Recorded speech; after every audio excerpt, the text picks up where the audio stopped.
Yeah, and look, you've got the classic sort of red or glassy looking eyes that come from not blinking enough while staring at a screen.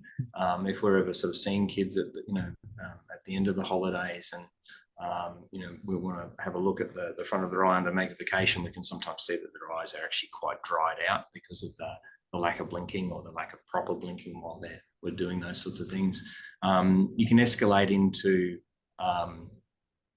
more obvious signs like squinting or eye rubbing, and it may not actually happen during the activity because if they're so intent on the game, you know, two hands on a controller, there you may not sort of see that sort of behaviour. It might be once they're done and no longer on it.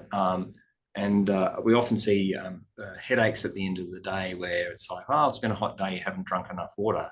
Well, the headache may actually be from an eye strain headache from the amount of gaming or device use that they've been doing. So they're probably the obvious ones where it's the physical act of, rubbing eyes, squinting, those sorts of things.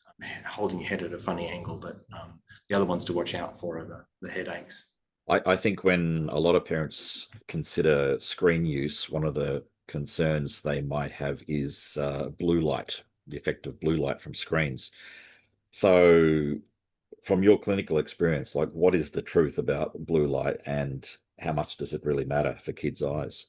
Yeah, look, I think it has been a little exaggerated the whole blue light story, and so yes, we need to be careful about blue light exposure because you're getting close to that kind of UV end. But I think that for me, the bigger concern around blue light exposure is just what it does to sleep patterns. And so, if it's something you're concerned about, then most devices and monitors nowadays, depending on how old they are, allow you to screen blue light out of the equation. And one of the well, it sounds easy, but I'll say one of the simplest bits of advice is stop using your device a good hour and a half before bed to have a less impact on your sleep later on.